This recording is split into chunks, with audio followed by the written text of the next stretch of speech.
పట్టువదలని విక్రమార్కుడు చెట్టు వద్దకు తిరిగెళ్ళి చెట్టుపై నుంచి శవాన్ని దించి భుజాన వేసుకుని ఎప్పటిలాగే మౌనంగా శ్మశానానికేసి నడవసాగాడు.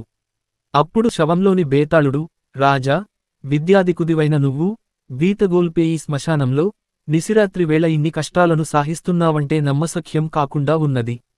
ఇంతకు దీనికి కారకులు నీ మంచితనాన్ని తమ స్వార్థం కోసం ఉపయోగించుకుంటున్న కుత్సిత మనస్కులై ఉండాలి. అలాంటి వాళ్ల వలలో చిక్కి కార్యసాధన తర్వాత అవివేకం కొద్దీ తనమేలును కూడా మరచిన అనటుడనే యువకుడి కథ చెబుతాను, శ్రమ తెలియకుండా విను అంటూ ఇలా చెప్పసాగాడు. పూర్వం మందారకమే దేశాన్ని సత్కీరుడనే రాజు పరిపాలించేవాడు. విరజుడు సత్కరుడి ఒక్కగానొక్క కొడుకు. అతడికి కాస్త వయసురాగానే రాజు అతణ్ణి గోబిలుడనే గురువు నడిపే గురుకులానికి పంపించాడు. గురుకులంలో మొత్తం 10 మంది విద్యార్థులుండేవారు. వారిలో ఒక్క అనటుడనే విద్యార్థి తప్ప మిగిలిన వారందరూ విరజుడు రాజకుమారుడనే భయభక్తులతో కొంచెం ఎడంగా మసిలేవారు. అయితే అనంతుడు మాత్రం మొదటి రోజునే విరజుడిని ఆదరంగా పలకరించి స్నేహం కలుపుకున్నాడు.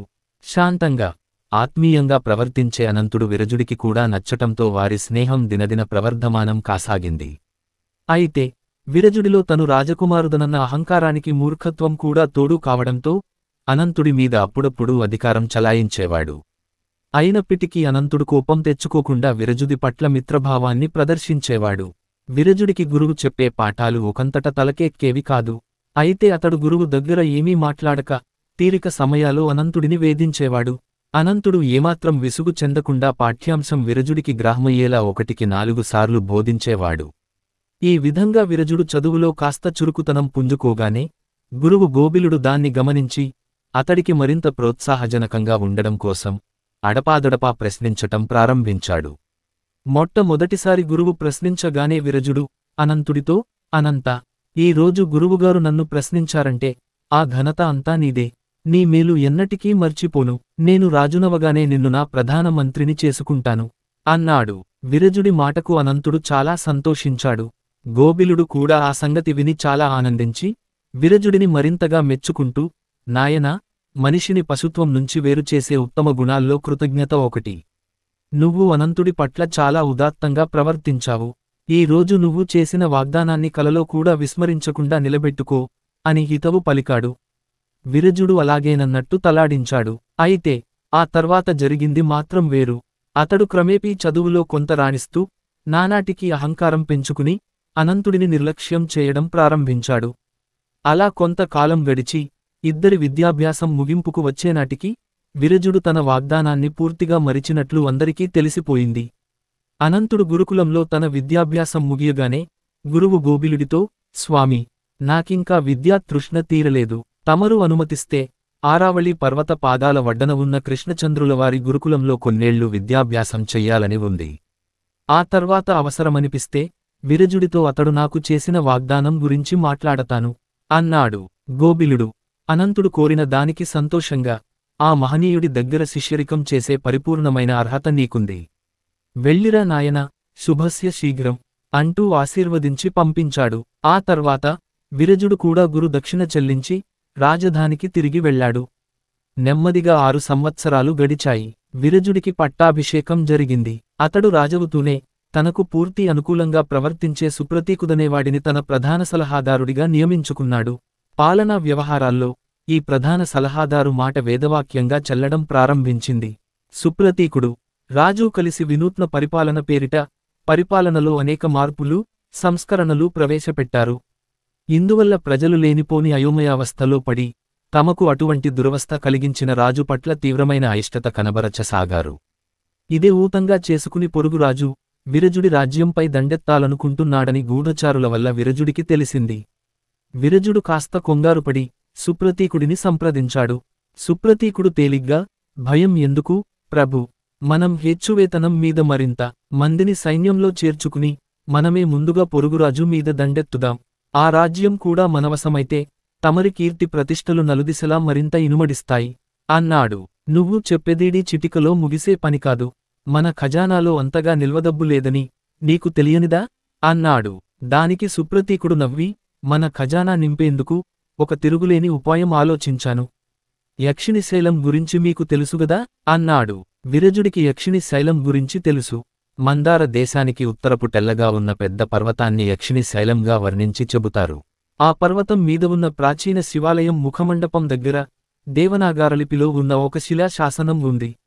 అందులో ఈ ఆలయం ముందున్న కోనేటి మధ్యభాగంలో నిరంతరం వేగంగా తిరిగే సుడి ఒకటున్నది. మంత్రం తంత్ర శాస్త్రజ్ఞాని, సాహసి, నిస్వార్థపరుడు అయిన యువకుడు ఆ సుడిలో ప్రవేశించి అక్కడ ఎదురయ్యే యక్షమాయను జయించినట్లయితే అతడికి అష్టసిద్ధులు, నవనిధులు లభిస్తాయి. పరాజితుడైతే అక్కడి నుంచి నరక కూపంలోకి తోయబాదుతాడు అని ఉన్నది. సుప్రతీకుడి మాటలో అదంతా గుర్తు తెచ్చుకుని విరజుడు బిక్కముఖం వేసి, యక్షిణీ శైలం గురించి తెలిసి ఏం లాభం? ప్రాణాలకు తెగించి ఆ కోనేటిలో దూకడం నా వల్ల కాదు అన్నాడు. ఆ జవాబుకు సుప్రతీకుడు నవ్వి, అక్కడికి మిమ్మల్ని వెళ్ళమని చెప్పడం లేదు ప్రభు. అనంతుడనే యువకుడొకడు కొత్తగా మన రాజ్యానికి వచ్చాడు. అతడు ఆరావళి పర్వత ప్రాంతంలోని కృష్ణచంద్రుడనే గురుత్తముని వద్ద మంత్రం శాస్త్రాన్ని కూలంకషంగా అభ్యసించాడట. ఇతర విద్యలు కూడా అతడికి కరతలామలకాలేనట. అతడు మన వర్తకుల శ్రేష్ఠి ఇంట ఆతిథ్యం పొందారు. ఆ అనంతుడు గొప్ప సాహసి అని, ఎన్నదగ్గ నిస్వార్థపరుడని ప్రజలు చెప్పుకుంటున్నారు. మనం ఆ అనంతుడిని పిలిపించి రాజ్యక్షేమం కోసం యక్షిణి శైలికి వెళ్ళమని అడుగుదాము.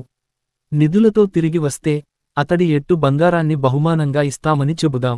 ఏమంటారు అని అడిగాడు. అనంతుడి పేరు వింటూనే ఉలిక్కి పడిన విరజుడు ఒక్క క్షణం ఆలోచించి సుప్రతీకుడు చెప్పిన దానికి అంగీకరించాడు. మరుక్షణమే అనంతుడికి కబురు వెళ్ళింది. అనంతుడు రాగానే విరజుడు ఎంతో అభిమానంగా కుశల ప్రశ్నలు వేశాడు. తర్వాత యక్షిణిశైలాన్ని గురించి చెప్పినదంతా శ్రద్ధగా విన్న అనంతుడు, ప్రభు, మనం ఒకరి గురించి ఒకరికి క్షుణ్ణంగా తెలిసిన వ్యక్తులం. మీ కోరిక ప్రకారం నేనీ యక్షిణిశైలానికి తప్పక వెళతాను అన్నాడు. అన్నమాట ప్రకారం అనంతుడు ఒకానొక సుముహూర్తాన యక్షిణిశైలానికి వెళ్లి మంత్రం జపించి కోనేటిలో దిగాడు. అనంతుడితో బాటే వెళ్లి కోనేటి ఒడ్డునే కూర్చున్న విరజుడికి చాలాసేపు గడిచిన తర్వాత అనంతుడు రెట్టింపు తేజస్సుతో ప్రకాశిస్తూ కోనేటి నుంచి బయటకి రావడం కనిపించింది. అతడు వెంటనే అనంతుడి దగ్గరకు వెళ్లి చెయ్యి పట్టుకుంటూ ఆతృతగా, అనంతా, నిధి దొరికిందా? ఏది? అంటూ ప్రశ్నించాడు. అనంతుడు మందహాసం చేసి, రండి, చూపిస్తాను, మీకెలాంటి ప్రమాదం కలగదు అని విరజుడి చెయ్యి పట్టుకుని మళ్లీ కోనేటిలో దిగాడు. దాని అట్టడుగున సూర్యకిరణాల్లా ప్రకాశిస్తున్న నవరత్నాల గుట్టలు కనిపించాయి. విరజుడు మంత్రం ముగ్ధుడిలా అయిపోయాడు. అప్పుడు అనంతుడు ప్రశాంతంగా, ప్రభూ, నేను సాధించిన ఈ అమూల్యమైన నిధి నిక్షేపాల్ని మీ కోరిక ప్రకారం రాజ్యక్షేమం కోసం వినియోగించేందుకు ఈ క్షణమేమీ పరంచేస్తాను. అయితే దీనికి ప్రతిఫలంగా మీ నుంచి నాకు కావలసింది బంగారం మాత్రం కాదు అన్నాడు. ఆ మాటలకు విరజుడు చాలా ఆశ్చర్యపోతూ, మరేమి కావాలి అని ప్రశ్నించాడు. మీరు పూర్వం గురుకులంలో చేసిన వాగ్దానం ప్రకారం నన్ను మీ ప్రధానామాత్యుడిగా నియమించుకుంది, అదే నాకు కావలసింది అన్నాడు అనంతుడు గంభీరంగా. విరజుడు ఆ మాట వింటూనే కొద్ది క్షణాలు నోటమాట రాని వాడిలా ఉండిపోయి తర్వాత కాళ్ల నీళ్లు పెట్టుకుని వంగి అనంతుడి పాదాలు స్పృశించి, మహానుభావా, నువ్వు సామాన్య మానవుడివి కావు. ఈ క్షణం నుంచి నువ్వే నా ప్రధానమంత్రివి. నీ అనుజ్ఞ లేనిదే నేనిక ఊపిరి సైతం పీల్చను అన్నాడు. బేతాళుడు ఈ కథ చెప్పి, రాజా, నిధి సంపాదనలో విరజుడి స్వార్థం తేట తెల్లమవుతూనే ఉంది. ఎటొచ్చి ఎంతో విద్యాధికుడు, సాహసి అయిన అనంతుడి ప్రవర్తనే అవివేకంగా కనబడుతున్నది. అతడు నిస్వార్థపరుడైన పక్షంలో నిధుల్ని విరజుడికి అప్పగించి ప్రతిఫలం ఏమీ ఆశించకుండా వెళ్ళిపోవాలి. లేదా సాధించిన నిధిలో కొంత తీసుకోవాలి. అదీగాక ఇదీగాక విరజుడు కపటి. అతడు చేసే వాగ్దానాలకు విలువలేదని ఎరిగి మంత్రి పదవి కోరడం ఏమన్నా విఘ్నత అనిపించుకుంటుందా? ఈ సందేహాలకు సమాధానం తెలిసి కూడా చెప్పకపోయావా? నీ తల పగిలిపోతుంది అన్నాడు. దానికి విక్రమార్కుడు, అనంతుడు మొదటి నుంచి రాజ్యక్షేమాన్ని కోరిన నిస్వార్థపరుడు. అందుకే అతడు భావి మహారాజైన విరజుడికి గురుకులంలో తగిన సహాయం చేశాడు. విరజుడు కపటి, స్వార్థపరుడు కావచ్చు, కాని అప్పటి పరిస్థితుల్లో ప్రజల వ్యతిరేకత, ఖజానాలో దానం లేకపోవడం, పొరుగురాజు దండయాత్ర భయం, పాలనా వ్యవహారాల్లో సుప్రతీకుడి లాంటి అల్పజ్ఞుడి సలహాలు వీటన్నిటి కారణంగా దేశరక్షణకు తనలాంటి వాడి అవసరం ఉన్నదన్న గట్టి నమ్మకంతోనే అనంతుడు మంత్రి పదవిని కోరాడు. ఇది అతడి దేశభక్తిని, రాజకీయ పరిజ్ఞాతాన్ని చాటి చెబుతుంది. ఇది గొప్ప వివేకం. అవివేకం అంటూ ఇందులో ఏమాత్రం లేదు అన్నాడు. రాజుకు ఈ విధంగా మౌనభంగం కలగగానే బేతాళుడు శవంతో సహా మాయమై మళ్లీ తిరిగి చెట్టెక్కాడు. పట్టువదలని విక్రమార్కుడు చెట్టు వద్దకు తిరిగి వెళ్లి చెట్టుపైనుంచి శవాన్ని దించి భుజాన వేసుకుని ఎప్పటిలాగే మౌనంగా శ్మశానం కేసి నడవసాగాడు. అప్పుడు శవంలోని బేతాళుడు, రాజా, ఈ రాత్రి వేళ భీతిగులిపే శ్మశానంలో నువ్వు ప్రదర్శిస్తున్న పట్టుదల, శ్రమకు ఓర్చుకోగల శక్తి చూస్తుంటే నాకు ఆశ్చర్యం కలుగుతున్నది. దేశ పాలకులైన రాజుల్లో ఇలాంటి గుణగణాలు సర్వసాధారణం కాకపోయినా అపూర్వం మాత్రం కాదు. దేశాన్ని సమర్థవంతంగా పాలించి ప్రశాంత వాతావరణంలో దాన్ని వారసుల వరం చేయాలంటే అందుకు కేవలం పట్టుదల, ధైర్య సాహసాలు మాత్రమే సరిపోవు. ఏంతో నిలకడగల రాజనీతి, చతురత అవసరం. రాజుకు కావలసిన అన్ని మంచి లక్షణాలు ఉండి నిలకడగల రాజనీతి, చతురత్వం లోపించిన సత్యపాలుడి కథ చెబుతాను, శ్రమ తెలియకుండా విను అంటూ ఇలా చెప్పసాగాడు. పూర్వం చందన దేశాన్ని పాలించే చంద్రపాలుడు హఠాత్తుగా మరణించడంతో ఆయన ఏకైక పుత్రుడు సత్యపాలుడు రాజయ్యాడు. రాజైన కొద్ది రోజుల్లోనే అతడు దేశపు యథార్థ స్థితిగతుల్ని గమనించి ఖిన్నుడయ్యాడు. భోగలాలసుదిన చంద్రపాలుడు పరిపాలన చాలా వరకు ఉన్నతాధికారులు చేతుల్లో వదిలేసి విలాస జీవితం సాగించాడు. అవకాశం అవినీతిని సృష్టిస్తుందన్న దానికి సాక్ష్యంగా అధికారులలో లంచగొండితనం, మోసబుద్ధి ప్రబలినాయి. దేశపు అంతరంగిక పరిస్థితులు ఇలా ఉండగా విదేశాల నుంచి కూడా చందన దేశానికి సమస్యల ఎదురు కాసాగాయి. చందనకు తూర్పు దిక్కున చందన దేశాన్న ఆనుకుని ఒక భిల్లదేశం ఉన్నది. తరతరాలుగా అది చందనకు సామంత దేశం. ఆ దేశాన్ని ప్రస్తుతం పాలిస్తున్న జయసేనుడు స్వతంత్రం కోసం ప్రయత్నిస్తున్నాడని వేగులు వార్తా తీసుకుని వచ్చారు. ఇక తూర్పు దిక్కున భిల్ల దేశాన్ని ఆనుకుని మహిర దేశం ఉన్నది. మిహిరను పాలిస్తున్న ప్రచండవర్మ చందన దేశంలోని అరాజక పరిస్థితులను అవకాశంగా తీసుకుని దేశాన్ని కబలించాలనే ఆలోచనలో ఉన్నట్లు ఆ వేగులే నమ్మకమైన వార్తలు తెచ్చారు. ఇన్ని చిక్కుముడుల మధ్య సింహాసనాన్ని అధిష్ఠించిన సత్యపాలుసు ఒకనాడు మహామంత్రి కేవల భట్టుతో మంత్రాంగం సాగించాబోయాడు. మహారాజా, అంతరంగిక సమస్యల కంటే విదేశా సమస్యలకే మనం అధిక ప్రాధాన్యత ఇవ్వాలి. అలా కానప్పుడు మనకు రాజ్యమే మిగలదు. ఇన్న సమస్యలన్నీ చిటికెలో పరిష్కరమవాలంటే ఒకే ఒక్క ఉపాయం ఉన్నది అన్నాడు కేవలభట్టు. ఏమిటది అన్నాడు సత్యపాలుడు కుతూహలంగా. మిహిరాధీశుడికి ఒక్క ఆడపిల్ల మాత్రమే సంతానం. ఆమెను మీరు వివాహమాదినట్లయితే చిక్కులన్నీ ఇట్టే విడిపోతాయి. పెరిగిన మన బలం చూసి భిల్ల జయసేనుడు స్వతంత్రించడానికి సాహసించడు సరికదా.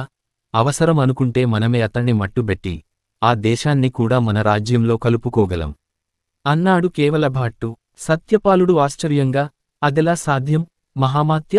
ప్రచండవర్మ వియ్యపుటాలోచనలోనే ఉంటే అసలు యుద్ధప్రసక్తే ఉండదు కదా అన్నాడు. కేవలభట్టు క్షణం సంకోచించి, ఆయనలో ఆ ఆలోచన లేనిమాట నిజమే మహారాజా, కాని రాకుమార్తె మధులిక ఆలోచన మాత్రం అదేనని మన వేగులు చెప్పారు.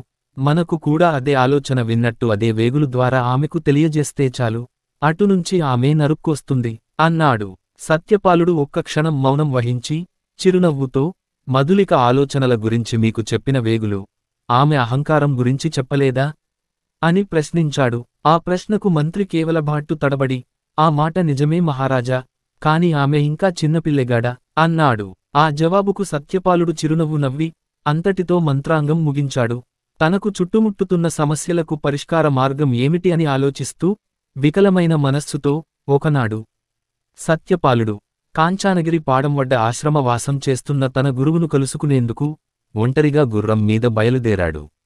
గురుకులాశ్రమం ఇక కొద్ది దూరంలో ఉన్నదనగా చిరుతపులి ఒకటి పొదల చాటునుంచి భీకరంగా గాండ్రిస్తూ సత్యపాలుడి గుర్రం మీదికి దూకింది. గుర్రం బెదిరి సత్యపాలుడు ఎంత ఆపుచేయబోయినా ఆగక వాయువేగంతో పరిగెత్తిన పిమ్మట సమీపం నుంచి ఒక చిత్రమైన ధ్వని వినిపించింది. ఆ ధ్వని వింటూనే గుర్రం శాంతించి ఒక చెట్టు దగ్గర ఆగింది.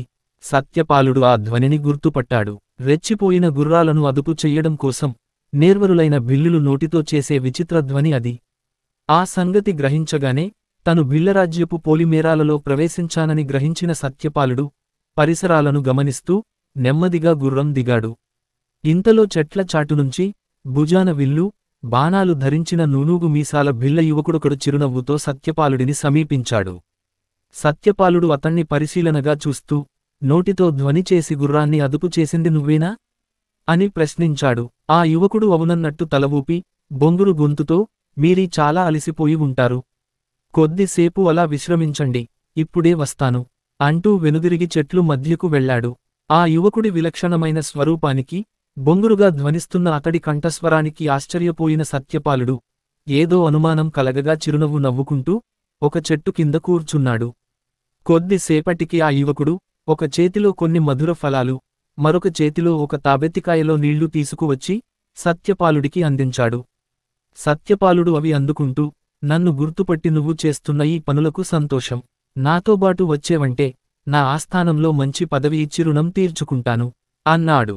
ఆ యువకుడు చిన్నగా నవ్వి, నేను నా విసి నెరవేర్చాను అంటే అందుకుగాను ఏ ప్రతిఫలమూ అవసరం లేదు, వస్తాను అంటూ వెళ్ళిబోయాడు. వెంటనే సత్యపాలుడు కోపంగా, నేను సార్వభౌముడిని, మీది సామంత దేశమని తెలిసి ఈ మాటలు మాట్లాడుతున్నావా అని ప్రశ్నించాడు.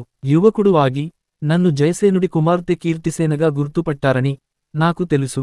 నన్ను రెచ్చగొట్టి పరీక్షించాలనే అలా అహంకారపూరితంగా మాట్లాడారు అన్నది కీర్తిసేన. ఆ మాటలకు సత్యపాలుడు నవ్వుతూ, అర్థమైంది కీర్తిసేన, బొంగురు గొంతు నీకు, అహంకారం నాకు స్వభావాలంకారాలుగా రాణించలేదు అంటూ లేచి నిలబడి, ఇక వెళ్ళొస్తాను అన్నాడు. కీర్తిసేన ఒక్క క్షణం తటపటాయించి, కొంచెం ఆగండి, ఇలా నా వెంట రండి అంటూ ముందుకు దారి తీసింది. ఇద్దరూ కొద్దిసేపు నడిచి బాగా చదును చేసి ఉన్న ఒక ప్రదేశానికి చేరుకున్నారు. అక్కడ నల్లరాతిల్తో చేసిన 6 అడుగుల శక్తి విగ్రహం ఒకటి ఉన్నది. కీర్తిసేన సత్యపాలుడితో, ఈమెను స్వయంశక్తి దేవతగా మేమారాధిస్తాం. ఈ దేవత ఆశీర్వాదం ఉంటే అన్ని చిక్కులు విడిపోతాయని మా దృఢ విశ్వాసం అన్నది. సత్యపాలుడు స్వయంశక్తి దేవతకు భక్తిగా నమస్కరించి 2 మస్సాలు తర్వాత ఇదే రోజున అక్కడే కలుసుకుంటానని చెప్పి రాజధానికి ప్రయాణమయ్యాడు. ఆ మర్నాటి నుంచే అతడి ఆజ్ఞ ప్రకారం లంచగొండులుగా పేరుబడ్డ ఉన్నతాధికారులు బంధింపబడ్డారు. సత్యపాలుడి నాయకత్వంలో సైనికులు జట్టుజట్టుగా చీల దేశంలోని అన్ని రకాల దొంగలను బంధించి కారాగారంలో వేశారు. ఇలా 2 మాసాలు గడిచాయి. సత్యపాలుడు ముందు చెప్పినట్టే విల్లదేశపు పొలిమేరల్లో పురుష వేషంలో ఉన్న కీర్తిసేనను కలుసుకున్నాడు. అతడు ఆమెతో, కీర్తిసేన, స్వయంశక్తి దేవత దయవల్ల నా చిక్కులన్నీ విడిపోయాయి. నాకు ఇంత మహోపకారం చేసిన నీకు ఎంతైనా రుణపడి ఉన్నాను. నాతోబాటు మా రాజ్యానికి వచ్చి మహారాణి పదవిని అలంకరించి నన్ను కాస్త అయిన రుణ విముక్తుణ్ణి చేయమని కోరుతున్నాను అన్నాడు. కీర్తిసేన బదులు చెప్పక తల వంచుకున్నది. ఆ తర్వాత కొద్ది రోజుల్లోనే కీర్తిసేన అన్న వీరసేనుడు అనేకమైన కానుకలతో సత్యపాలుడిని కలుసుకుని తన చెల్లెలను వివాహమాడవలసిందిగా కోరాడు. సత్యపాలుడు అంగీకరించాడు.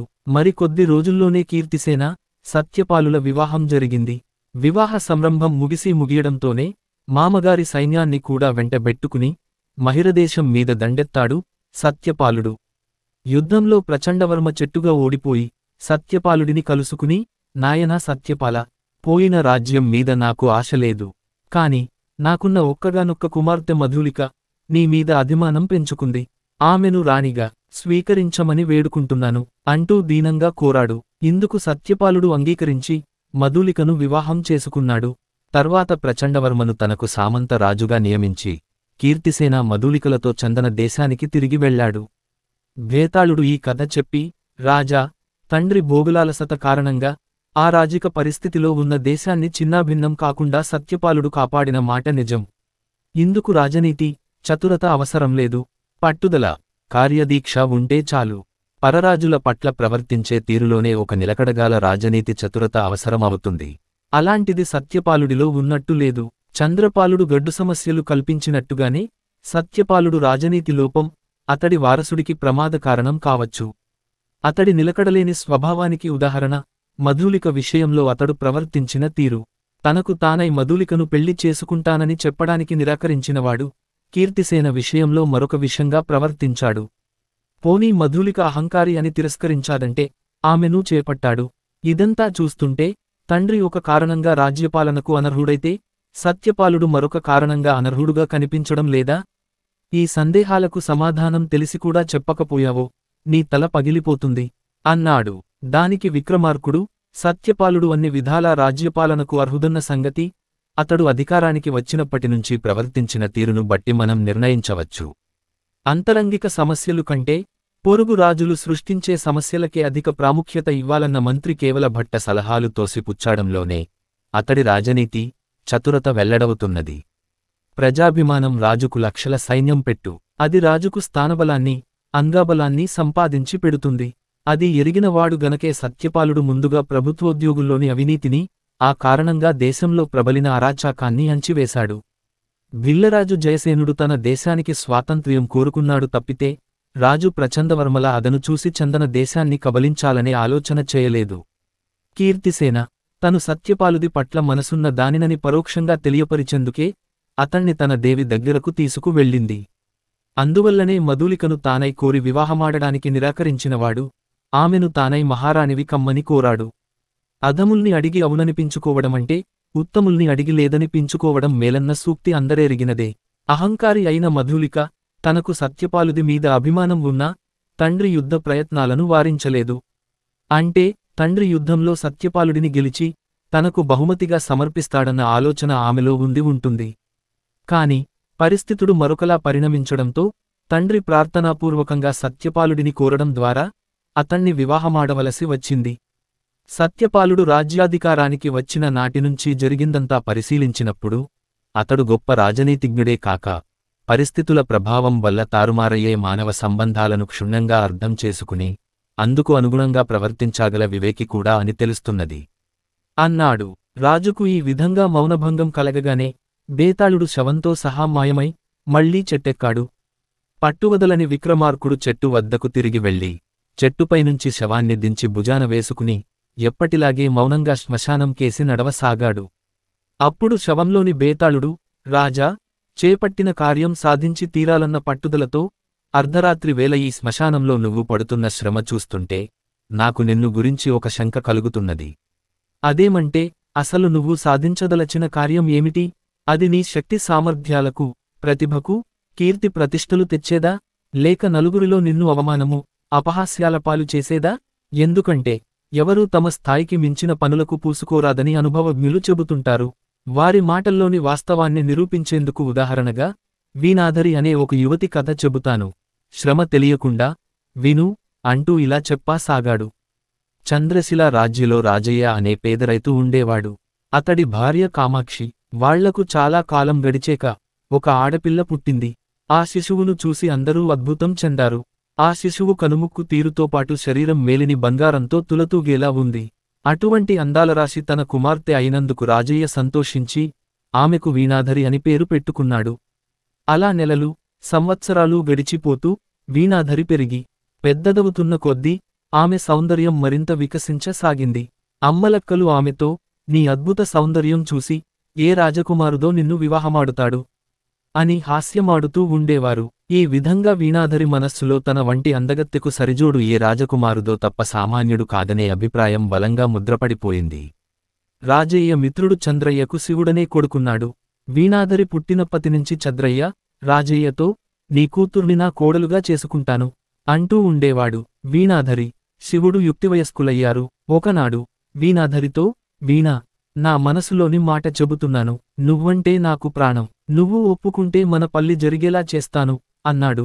అందుకు వెంటనే వీణాధరి, నిన్ను పెళ్లాడాలన్న కోరిక నాకేమాత్రం లేదు అన్నది. ఆ మాటకు శివుడు నొచ్చుకుని, ఇందులో బలవంతం ఏమీ లేదు. నేను మాత్రం నిన్ను తప్ప ఎవ్వరిని పెళ్లాడను అన్నాడు. ఆ జవాబుకు వీణాధరి మౌనంగా ఊరుకున్నది. తనవంటి సామాన్యురాలు రాకుమారుడిని వివాహమాడి రాణివాసం చేయడానికి అసాధారణమైన సౌందర్యమే కాక మంచి వేషభాషలు, నడవడిక కూడా అవసరమని ఆమె ఆలోచించింది. ఇందుకుగాను కొంతకాలం మహారాణికి పరిచారికగా ఉంది అనుభవం గడించడం అవసరం అనుకుంది. వీణాధరి స్నేహితురాలిన పద్మదీపిక అనే యువతి మహారాణి చంద్రావతి వద్ద పరిచారికగా పనిచేస్తున్నది. ఆమె ద్వారా వీణాధరి మహారాణి వద్ద పరిచారికగా ఆశ్రయం సంపాదించింది. ఒకసారి మహారాణి వద్దకు ఒక చిత్రకారుడు వచ్చి, మహారాణి, నేనొక చిత్రపటం తయారుచేసి తమకు కానుకగా తెచ్చాను అన్నాడు. వీణాధరి ఆ చిత్రపటాన్ని అందుకుని మహారాణికి ఇచ్చింది. ఆ చిత్రపటంలో అస్తమిస్తున్న సూర్యుడు అద్భుతంగా చిత్రించబడ్డాడు. ఆ చిత్రంలోని రంగులు మేలవింపుకు ముగ్ధురాలైన చంద్రావతి చిత్రకారుడికి 1000 వరహాలు బహుమతిగా ఇచ్చింది. తర్వాత ఆమె వీణాధరిని దగ్గరికి పిలిచి, ఎలా ఉంది చిత్రపటం అని అడిగింది. అందుకు వీణాధరి, రోజు చూసే సూర్యుడే గదా, అందులో విశేషమేమున్నది? ఏమైనా దీనికి 1000 వరహాల బహుమతి చాలా ఎక్కువనుకుంటాను అని జవాబిచ్చింది. ఆ మాటకు మహారాణి నవ్వి, వీణా, భగవంతుడు నీకు అందమైన రూపం ఇచ్చాదేగాని కళాహృదయం ఇవ్వలేదు. సరే, ఇచ్చే బహుమానం మా స్థాయికి తగినట్లుందాలన్న సంగతి నువ్వేరగావా అన్నది. ఒకరోజు మహారాణి, మహారాజు తమ మందిరంలో కూర్చుని ఉండగా వీణాధరి వింజామర వీస్తున్నది. అప్పుడు ఒక గూఢచారి అక్కడికి వచ్చి, మహారాజా, వైదేహిరాజు మన రాజ్యంపై దాడి చేయడానికి సైన్యాన్ని సమాయుత్తపరిచాడు. అది ఏ క్షణాన అయినా జరగవచ్చు అని చెప్పి వెళ్ళిపోయాడు. యుద్ధవార్త వినగానే వీణాధరి భయంతో పంపిస్తూ వింజామార వీచడం మరిచిపోయింది. మహారాణి మాత్రం నిశ్చలంగా ఏదో ఆలోచిస్తూ ఉండిపోయింది.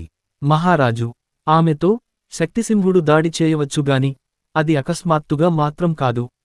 అతడు దాటవలసిన స్వర్ణముఖి నడీ తీరాన మన సైన్యం తగు జాగ్రత్తలోనే ఉంది అని వీణాధరి కేసి తల తిప్పి చూసి, అంతఃపురంలోని వాళ్లే యుద్ధవార్త విని ఇంతగా భయపడిపోతే ఇక సామాన్యులు మాటేమిటి?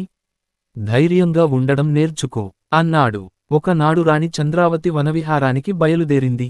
ఆమెతో పాటు పరిచారికలందరూ బయలుదేరారు. అయితే వీణాధరి మాత్రం శిరోవేదన నెపం పెట్టి తప్పించుకున్నది. అందుకు కారణం మహారాణి లేనప్పుడు ఆమె నగలు అలంకరించుకుని అద్దంలో చూసుకోవాలన్న కోరిక వీణాధరికి చాలా కాలంగా ఉన్నది. మహారాణి వనవిహారానికి వెళ్లగానే వీణాధరి ఆమె పట్టువస్త్రాలు, నగలు ధరించి అద్దం ముందు నిలబడింది. అంతలో ఒక యువకుడు అక్కడికి వచ్చాడు. అతడు వీణాధరి సౌందర్యానికి అబ్బురపాటు చెంది, సుందరి, ఎవరు నువ్వు అని ప్రశ్నించాడు. సాధారణమైన దుస్తులు ధరించి ఉన్న ఆ యువకుణ్ణి చూసి వీణాధరి అతన్ని ఆటపట్టించాలనుకుని, నేను శక్తిపురి రాజ్య యువరాణిని. ఈ రాజ్యం మహారాణి ఆహ్వానం పంపగా విందుకు వచ్చాను అన్నది హుందాగా. అందుకు యువకుడు, నేను రాజ్యం యువరాజు విజయదీపుడిని. విద్యాభ్యాసం ముగించుకుని ఇప్పుడే గురుకులం నుంచి వస్తున్నాను. నీ సౌందర్యం నన్ను దిగ్భ్రాంతుడిని చేసింది. నీకు సమ్మతమైతే పెద్దల అంగీకారంతో మన వివాహము జరిగేలా చూస్తాను అన్నాడు. ఇది విని వీణాధరి తను పరిహాసమాదించిన యువకుడు సాక్షాత్తు యువరాజేనని గ్రహించింది. మరుక్షణం ఆమె విజయదీపుడి పాదాలకు నమస్కరించింది. యువరాజులు క్షమించాలి, నేను మహారాణి పరిచారికను. మహారాణి ఆభరణాలు ధరించి చూసుకోవాలన్న చిత్తచాంచాల్యముతోనూ మీరెవరో తెలియక తప్పుగా ప్రవర్తించాను. నా తప్పు క్షమించండి అని వేడుకున్నది. నిజం తెలుసుకున్న విజయదీపుడు చిరునవ్వుతో, భయపడకు, నేను మట్టిలోని మాణిక్యం విలువ గ్రహించాలనేగాని కాలదన్నిపోను. నువ్వు పరిచారికవైనా పరిణయమాడదలిచాను అన్నాడు. ఆ మాటలతో తేరుకున్న వీణాధరి, యువరాజా, మిమ్మల్ని ఒక చిన్న ప్రశ్న అడుగుతాను. నేను వివాహానికి సమ్మతించకపోతే ఏం చేస్తారు అన్నది. ఆ ప్రశ్నకు విజయదీపుడు ఎంతగానో ఆశ్చర్యపోయాడు. యువరాజంత వాణ్ణి అడిగితే ఏ యువతి కాదనగలడు? నువ్వు అంగీకరించకపోతే అందుకు కారణం నువ్వు వట్టి అహంకారివైన అయి ఉండాలి, లేదా మూర్ఖురాలైనా అయి ఉండాలి. అలా అయిన పక్షంలో నేను నిన్ను మించిన అందగత్తెను వివాహమాదగాలను అన్నాడు. ఆ వెంటనే వీణాధరి, క్షమించండి యువరాజా, నేను మిమ్మల్ని వివాహమాడలేను. కారణం వివాహం మరొకరితో ఏనాడో నిశ్చయమైపోయింది అని అక్కడ నుంచి బయలుదేరి గ్రామచేరి తనను ప్రేమించిన శివుణ్ణి వివాహమాడింది. బేతాళుడు ఈ కథ చెప్పి, రాజా, వీణాధరి చిన్నప్పటినుంచి రాజకుమారుడిని వివాహమాడాలని కలలు కన్నది కదా. ఆ కలలు నిజమవుతున్న క్షణంలో చేజేతులా జారవిడుచుకోవడానికి కారణం ఏమిటి? తను ఒక దేశం రాణి కావడానికి అనర్హురాలని గ్రహించడం వల్లనా?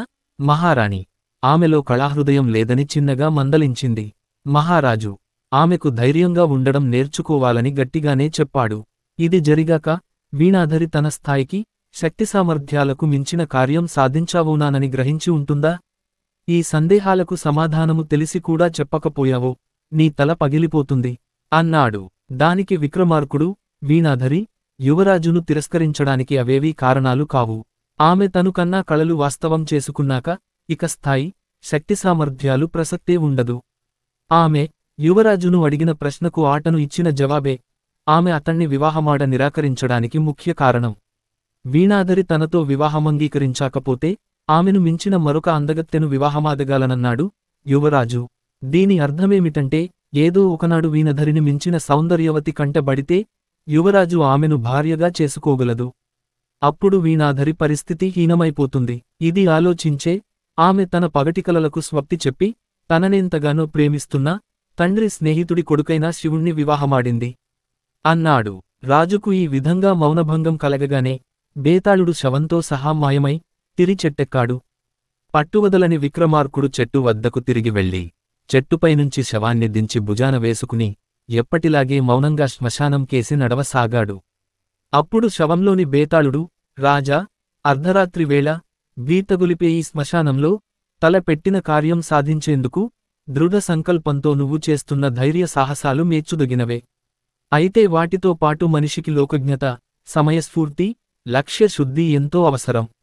అవి లేనివాడు కార్యం సిద్ధించే తరుణంలో దాన్ని చేజేతులా జారవిడవడం జరుగుతుంది. ఇందుకు ఉదాహరణంగా సునందుడనే వాడి కథ చెబుతాను, శ్రమ తెలియకుండా విను అంటూ ఇలా చెప్పసాగాడు.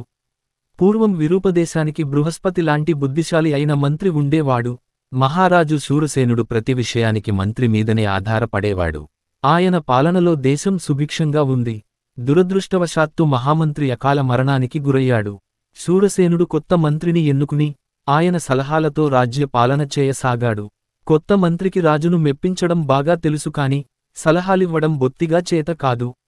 అయినా తనకు తోచిన సలహాలిస్తుంటే రాజ్యపాలన అస్తవ్యస్తంగా సాగింది. కొందరు రాజుకి విషయానికి చెబితే ఆయన అంగీకరించి మంత్రి సలహాతోనే రాజ్యం సుభిక్షంగా ఉంది. మంత్రి అన్నవాడు తప్పుడు సలహాలివ్వలేదు. రాజ్యంలో ఇబ్బందులు వస్తే అవి తాత్కాలికం అన్నాడు. చివరకు రాజగురువు కూడా శూరసేనుడిని మంత్రి సలహాల గురించి హెచ్చరించాడు. రాజు నవ్వి, గురువర్య, తమకు దేవకార్యాల గురించి తెలిసినట్లు రాజకార్యాల గురించి తెలియదు. పాత మంత్రి సలహాలను కూడా ఆరంభంలో కొందరు తప్పుగా అర్థం చేసుకున్నారు. కొత్త మంత్రి సలహాల గొప్పతనం కొద్ది కాలంలోనే అందరూ అర్థం చేసుకుంటారు అన్నాడు. అందుకు రాజగురువు ఏమి అనలేక పాత మంత్రి ఇంటికి వెళ్లాడు. పాత మంత్రి భార్య ఆయనకు నమస్కరించి ఉచితాసనం చూపించింది. రాజగురువు ఆమెను ఆశీర్వదించి, అమ్మాయి, మహారాజు శూరసేనుడు నీ భర్త వల్ల బాగా ప్రభావితుడైనాడు. కాని నీ భర్త మంత్రి స్థానాన్ని ఇప్పుడొక మూర్ఖుడు ఆక్రమించాడు. వాడు తన తప్పుడు సలహాలతో దేశానికి హాని కలిగిస్తున్నాడు. మెచ్చుకోలు కబుర్లతో రాజుని మెప్పించి తన స్థానం పటిష్టం చేసుకున్నాడు.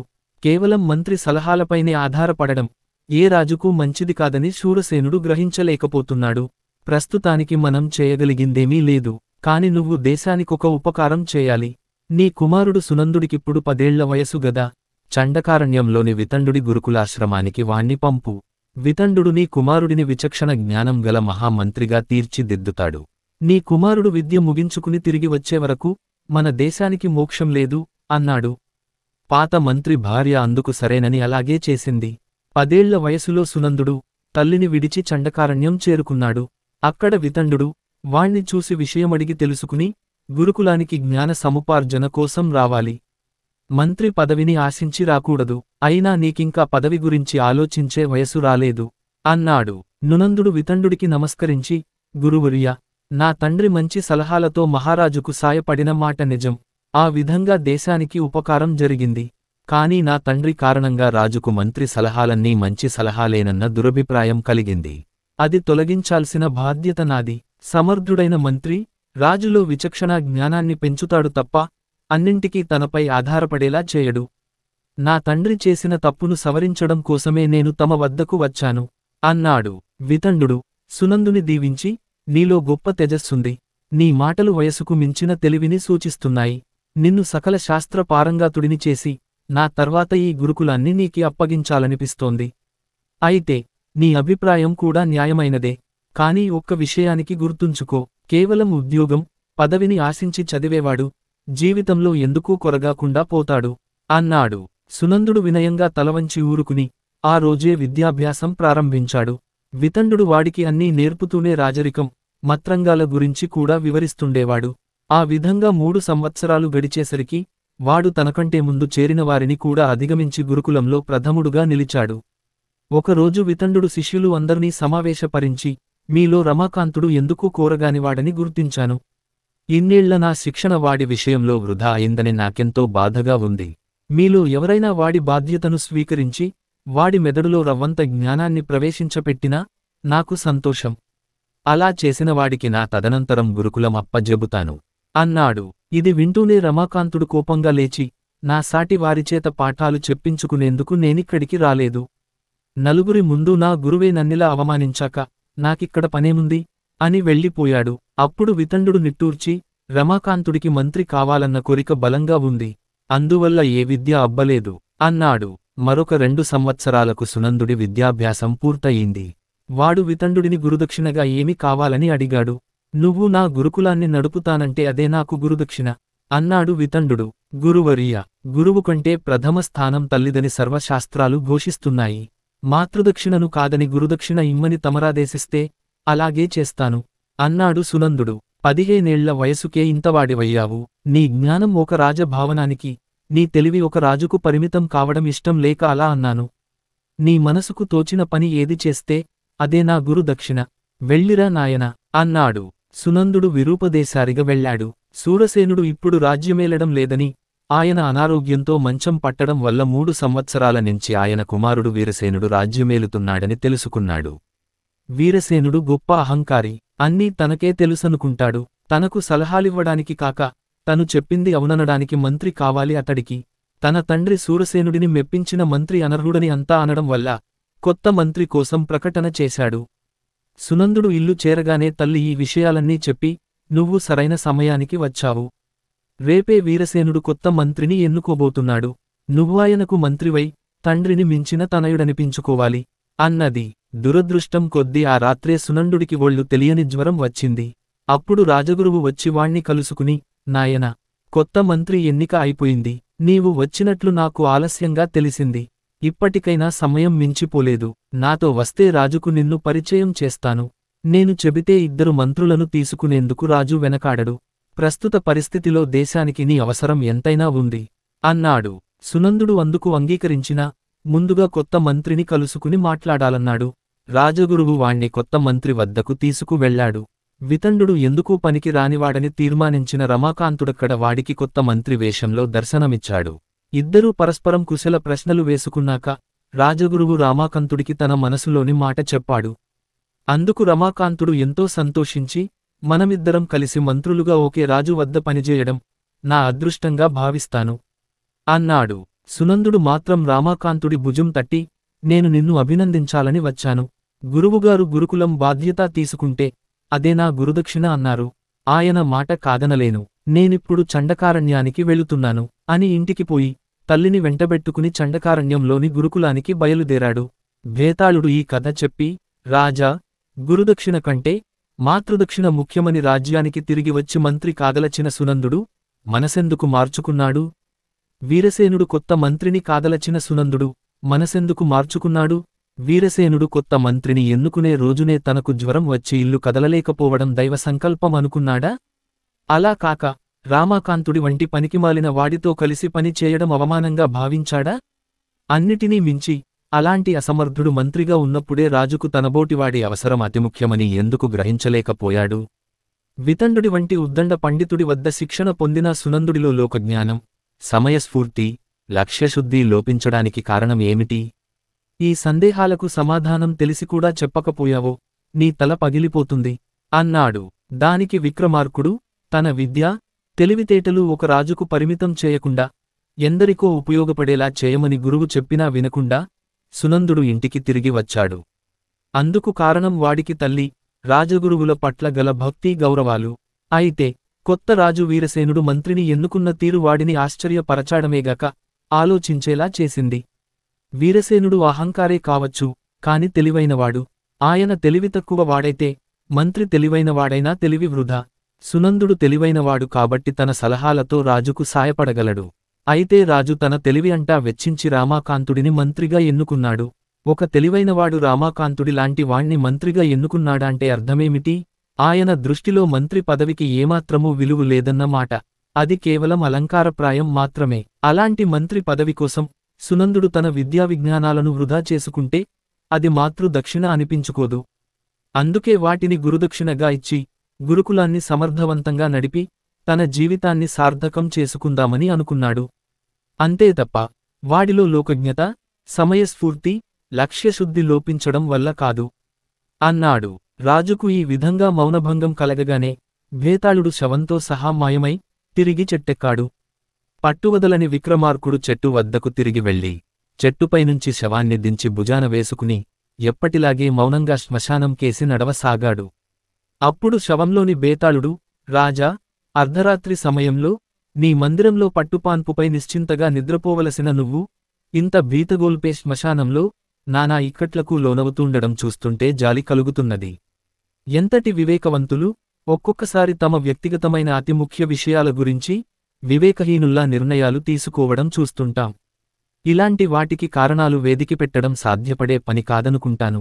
ఇందుకు ఉదాహరణగా తనను ప్రాణప్రదంగా ప్రేమించిన ఒక యువతి పట్ల మాళవదేశ యువరాజు ప్రవర్తించిన తీరు ఎంత అసందర్భంగా, అవివేకంగా ఉన్నదో చెబుతాను. శ్రమ తెలియకుండా వినే. అంటూ ఇలా చెప్పసాగాడు. మాళవ దేశాన్ని పాలించే వీరసింహుడు వృద్ధుడైపోయాడు. ఆయన ఏకైక పుత్రుడు సూర్యవర్మ. సూర్యవర్మ యుక్తవయస్కుడయ్యాడు. కుమారుడికి త్వరలో వివాహం జరిపి పట్టాభిషేకం చేస్తే తన బాధ్యత తీరిపోతుందని భావించాడు మహారాజు. యువరాజు వివాహ విషయంలో తగిన కన్య కోసం అన్వేషణ జరపవలసిన అవసరం కూడా లేదు. కుంతల దేశపు యువరాణి చంద్రప్రభ, సూర్యవర్మ ఒకరినొకరు మనసారా ప్రేమించుకున్నవాళ్లు. చంద్రప్రభ తండ్రి వాళ్ల వివాహానికి ఏనాడో అంగీకరించాడు. అయితే ఆస్థాన పురోహితుడు ఏడాదిగా జాప్యం చేస్తున్నాడు.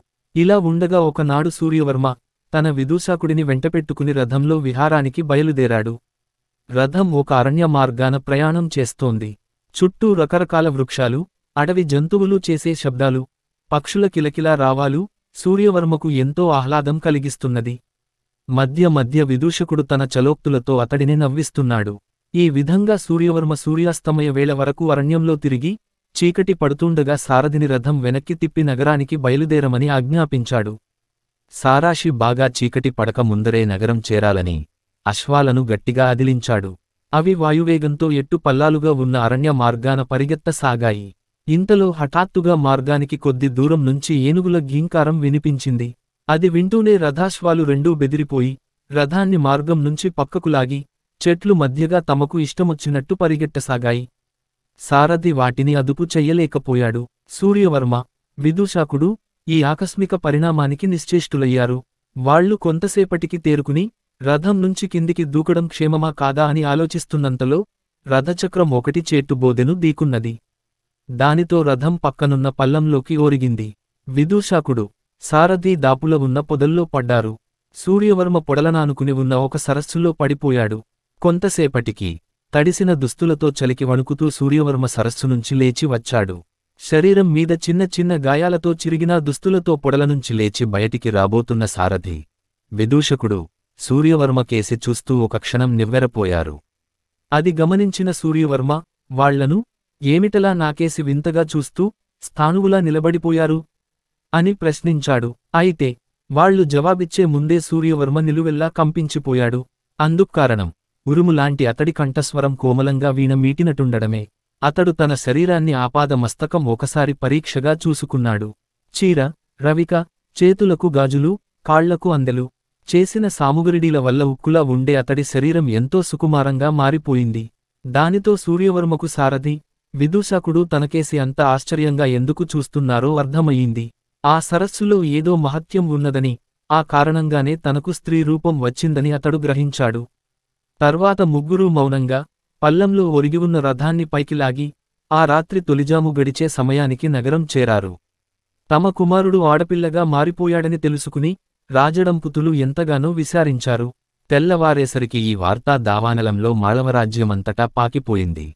మన సూర్యవర్మ కాస్త సూర్యప్రభగా మారిపోయాడు అంటూ నగర్ పౌరులు తమలో తాము హాస్యమాడుకోసాగారు. సూర్యవర్మ సిగ్గుతో ఆ రోజంతా తన భవనం నుంచి బయటికి రాలేదు.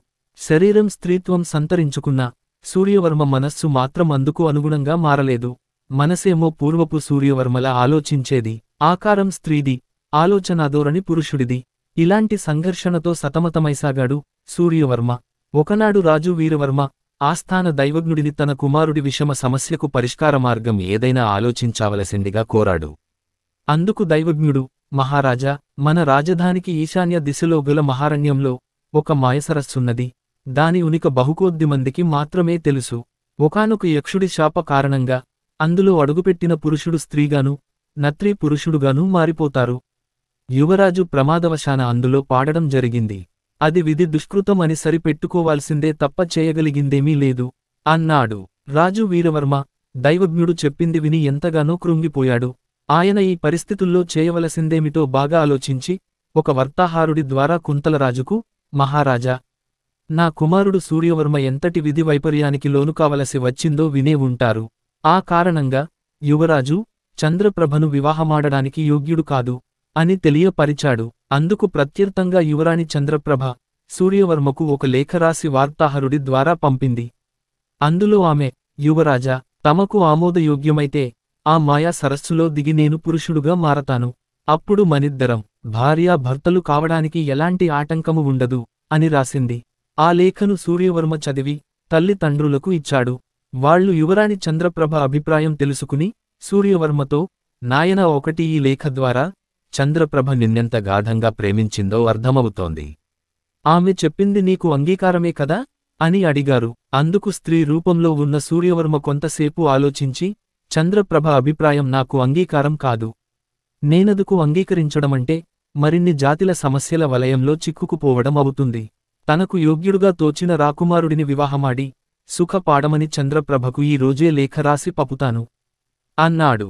బేతాళుడు ఈ కథ చెప్పి, రాజా, సూర్యవర్మ ఇలాంటి నిర్ణయం ఎందుకు తీసుకున్నాదన్న విషయానికి గురించి కార్యకారణం సంబంధాలను వేదకజూడడం వృధాశ్రమే అవుతుంది కదా. అలా కాదనుకుంటే అతడు కించిత్తు వివేకం కూడా లేని అహంభావి అని సరిపెట్టుకోవచ్చు. పురుషుడుగా మారిన చంద్రప్రభకు తను భార్యగా అణిగి మణిగి ఉండవలసి వస్తుందన్న ఆలోచన అతడిలో మితిమీరిన అహాన్ని రేకెట్టించుగుండాలి. ఒకవేళ అతడు చంద్రప్రభను ప్రేమించిన మాట నిజమైతే మరొకరిని వివాహమాడమని ఆమెకు లేఖ రాయలేదు గదా. ఏది ఏమైనా సూర్యవర్మ ప్రవర్తన వివేకహీనగాను అసందర్భంగాను లేదా?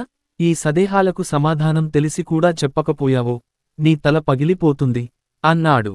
దానికి విక్రమార్కుడు, సూర్యవర్మ నిర్ణయానికి మూలకారణమేమితో గ్రహించడం సులువైన పని. దాని కార్యకారణ సంబంధాలు తెలుస్తూనే ఉన్నవి. స్త్రీ రూపంతో, పురుషుడు మనస్సుతో జీవించడం అంటే ఎంతటి చిత్రహింసకు గురి కావలసి వస్తుందో అతడికి తెలుసు. ఒకవేళ యువరాణి చంద్రప్రభ సరస్సు దిగి పురుషారూపంలోకి మారినా ఆమె కూడా తనలాగే మానసిక యాతనకు గురికావలసి వస్తుంది. చంద్రప్రభను ఎంతగానో ప్రేమించిన సూర్యవర్మ జీవితాంతం ఆమెను అలాంటి బాధకు గురిచేయలేదు.